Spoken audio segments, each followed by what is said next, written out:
서울 변두리, 버스와 사람들로 늘 붐비는 큰 길 모퉁이. 그곳에 벽돌로 지어진 2층 상가주택 한 채가 서 있습니다. 1층에는 작지만 정갈한 카페 은행골이, 2층은 아늑한 주거 공간이 자리하고 있습니다. 이 건물의 주인은 68세 정혜분 씨. 남편이 살아있을 때 어렵게 마련한 첫 건물이자 그녀의 전 재산이고 평생 터전입니다. 1층 카페에는 늘 원두향이 은은하게 퍼집니다. 아침마다 유리창을 닦는 정 씨의 손길은 마치 하루를 여는 의식처럼 정해져 있었습니다. 드립포트에서 김이 오르고 버스 정류장 쪽에서 들려오는 소음이 하루를 깨웁니다. 카페는 규모가 크지 않지만 오가는 손님들이 잠시 쉬어가는 사랑방 같은 곳이었습니다. 근처 가게 주인들, 동네 어르신들, 그리고 먼 길 오가는 기사님들이 단골이었죠. 수입이 엄청나게 많진 않아도 생활비를 충당하고 약간의 여유를 남기기엔 충분했습니다. 무엇보다 이곳은 집과 가게가 한 건물에 있어 출퇴근 걱정이 없었습니다. 아침이면 1층 카페로 내려가 문을 열고 원두를 갈아 커피를 내렸습니다. 따끈한 한 잔을 들고 가게 안을 천천히 둘러보면 그제야 하루가 시작되는 기분이 들었습니다. 저녁엔 다시 2층으로 올라가 작은 화분을 돌보고 TV 앞에서 하루를 마무리했습니다. 남편이 떠난 뒤로 정 씨는 이 건물을 더 애지중지하며 지켰습니다. 이 집에서 카페도 하고 살림도 하며 눈 감을 때까지 여기서 살 거야. 그 다짐은 그녀의 마음속에서 단단히 뿌리내리고 있었습니다. 겉보기엔 평온하고 안정적인 일상.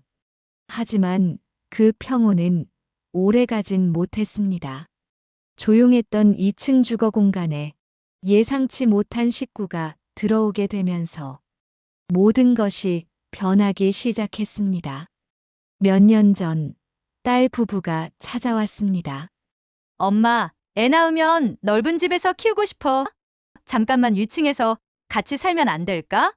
방 하나를 내주기로 한 건 순전히 손주 때문이었습니다. 정 씨는 속으로 계산했습니다. 애 태어나면 낮에 봐줄 사람도 있어야 하고 사위는 장사한다고 밖에 나가니 집이 비겠구나. 그렇게 생각하니 거절할 이유가 없었습니다. 처음 한두 달은 웃음이 끊이지 않았습니다. 아기가 울면 셋이서 번갈아 안으며 달랬고 저녁에는 식탁에 둘러앉아 밥을 먹었습니다. 어머니, 국이 참 맛있네요. 사위가 미소 지으며 국을 떠먹었고 정 씨는 그 한마디에 괜히 기분이 좋아졌습니다. 처음엔 그랬습니다. 하지만 시간이 지나자 그 달콤함은 서서히 사라졌습니다. 생활비는 한 달에 50만 원씩 내기로 했지만 이번 달은 카드값이 많이 나와서요. 다음 달에 2달치 드릴게요. 이런 말이 반복됐습니다. 그리고 그 다음 달은 한 번도 지켜진 적이 없었습니다. 집안일은 더 빠르게 무너졌습니다. 처음엔 설거지 청소를 번갈아 했지만 딸은 아기가 낮잠 자는데 청소기 돌리면 안 된다며 미루기 일쑤였고 사위는 새벽에 일해서 피곤하다는 이유로 손에 물을 안 묻혔습니다. 싱크대에 그릇이 하루 이틀씩 쌓여 있어도 치우는 건 늘 정씨 몫이었습니다. 카페 일에도 영향을 미쳤습니다. 아침에 문 열 시간이면 딸은 엄마, 애 좀 봐줘. 나 잠깐 씻고 나올게. 하더니 40분이 지나도 나오지 않았습니다.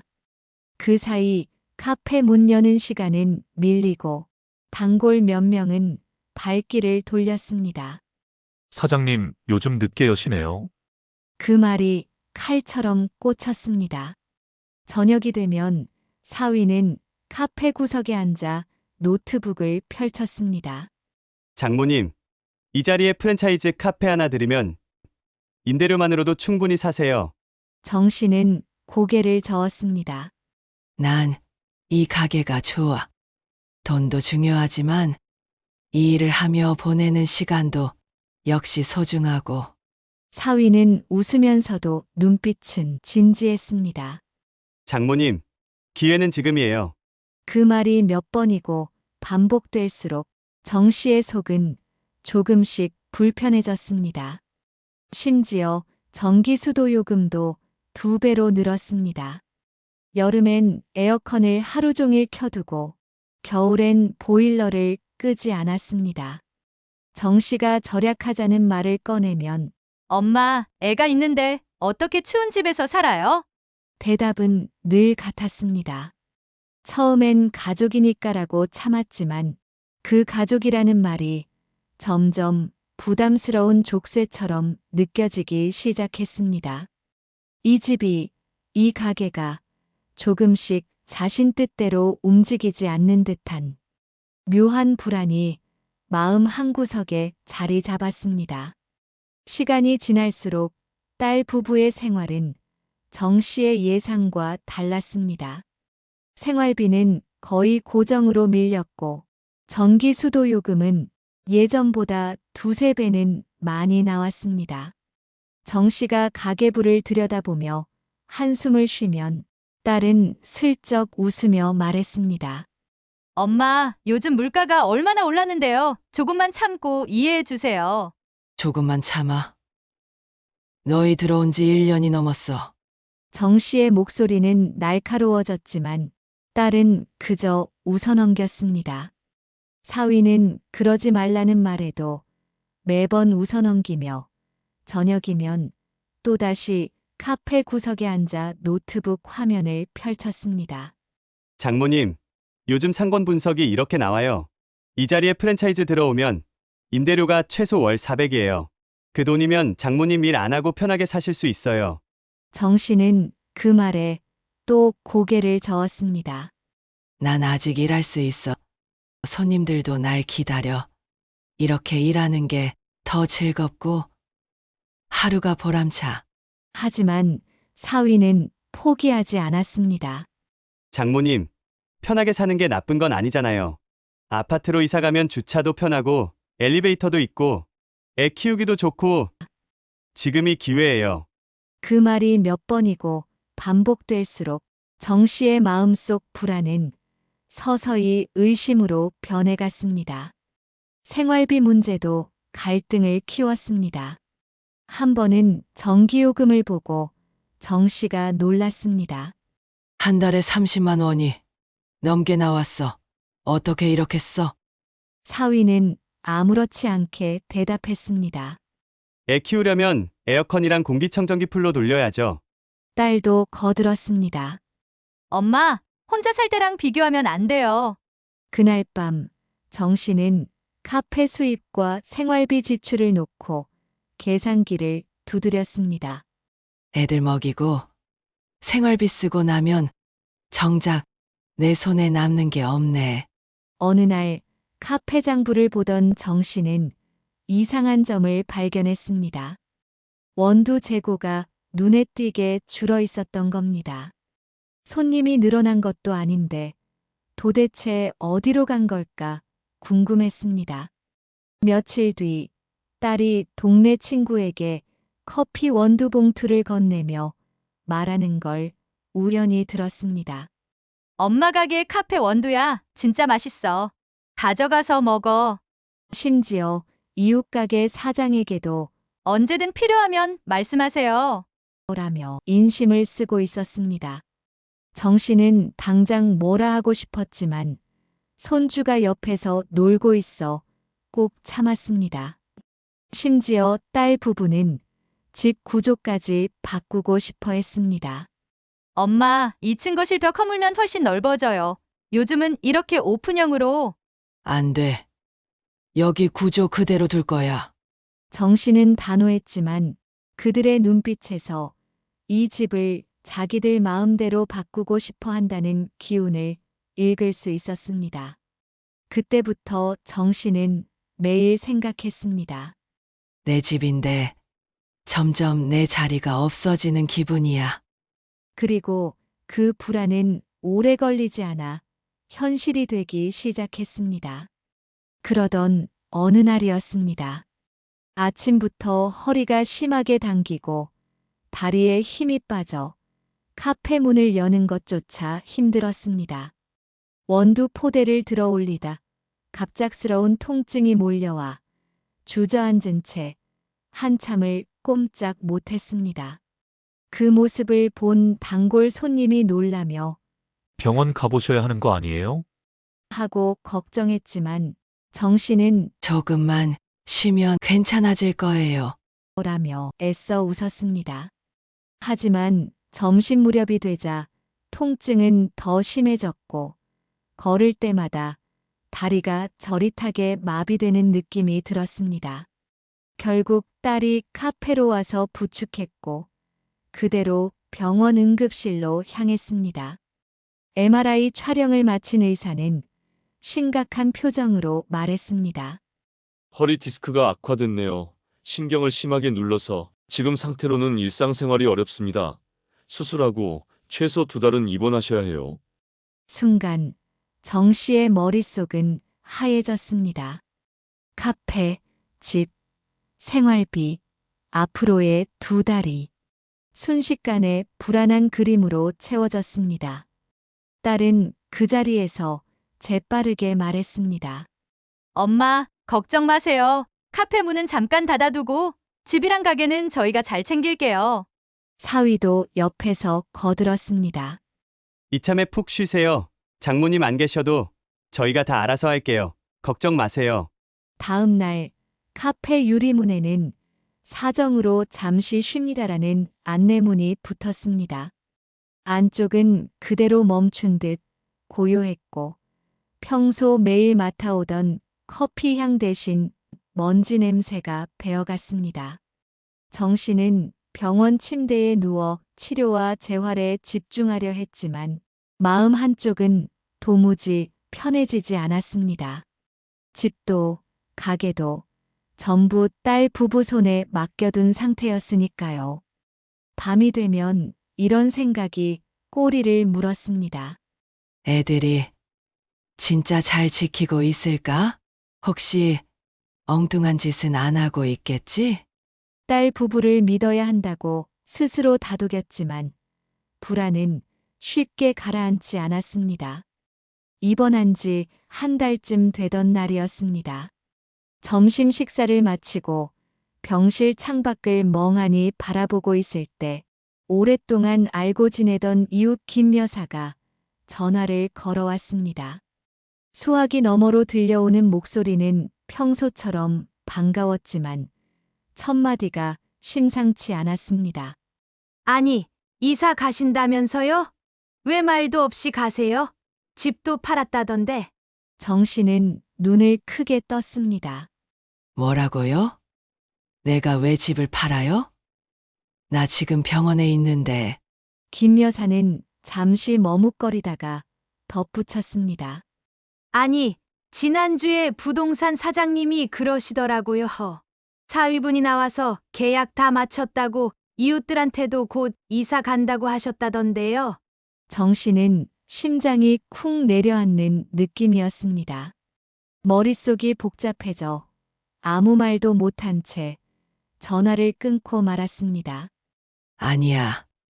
뭔가 착오가 있겠지. 설마 내 집을? 하지만 그 불안감은 점점 커져갔습니다. 며칠 뒤 더 충격적인 소식이 전해졌습니다. 카페 단골이자 오래 알고 지낸 지인이 병원으로 찾아와 아니, 며칠 전에 사위분이랑 따님이 캐리어 끌고 가는 걸 봤어요. 어디 여행 가시냐고 물었더니 해외 간다 하더라고요. 라며 묻는 겁니다. 정 씨는 고개를 저었지만 지인은 여전히 어리둥절한 표정이었습니다. 아니, 부동산 사장님이 그러는데 사위분이 집 계약 마치고 얼마 지나지 않아 부부가 해외여행 다녀왔다고 하더라고요. 유럽이었나? 그 순간 정 씨의 등골이 싸늘해졌습니다. 병실의 공기가 갑자기 차갑게 식어버린 듯 했습니다. 집 계약? 유럽 여행? 이게 다 무슨 소리야? 불길한 의심이 이제는 거의 확신으로 변해가고 있었습니다. 정 씨는 더 이상 참을 수 없었습니다. 의사에게 퇴원을 서둘러 요청하고 아직 허리가 불편한 몸으로 택시를 타고 집으로 향했습니다. 익숙한 골목과 대문이 눈에 들어오자 마음이 복잡하게 뒤섞였습니다. 제발, 내가 오해한 거였으면 좋겠다. 하지만 현관문을 열자마자 모든 희망은 무너져 내렸습니다. 2층 거실 식탁 위에 두툼한 서류 봉투가 놓여 있었고 그 위에는 볼펜과 함께 부동산 명함이 무심하게 올려져 있었습니다.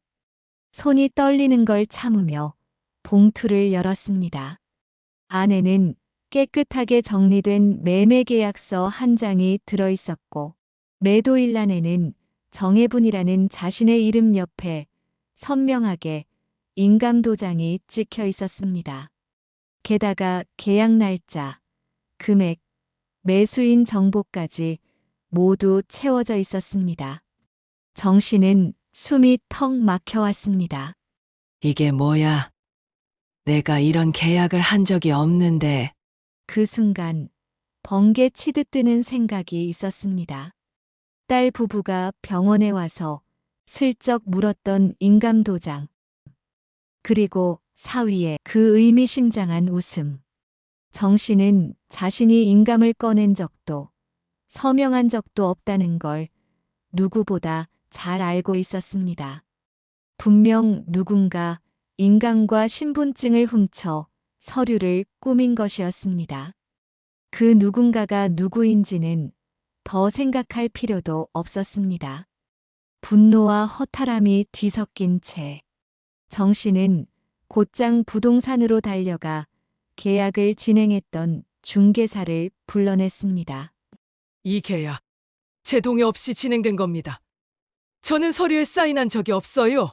중개사는 당황한 표정으로 변명했습니다. 아니, 따님이 위임장 가져오셨잖아요. 그래서 저는 당연히 동의하신 줄. 정 씨는 단호하게 말했습니다. 위임장? 그런 건 쓴 적도 본 적도 없습니다.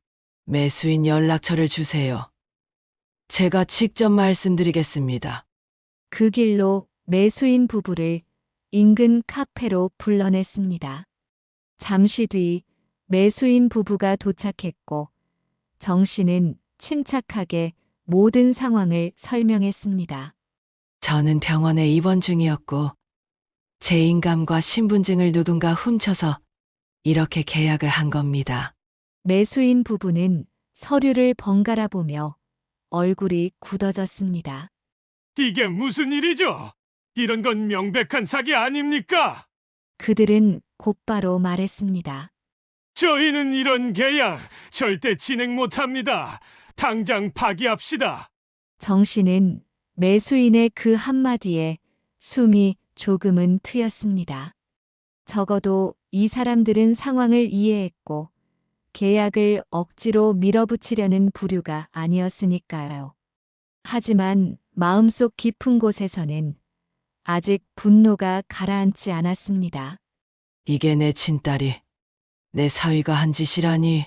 문제는 이미 받은 계약금이었습니다. 부동산 측은 단호했습니다. 이건 명백한 불법 계약입니다. 계약금 전액 반환에 더해 위약금까지 배상하셔야 합니다.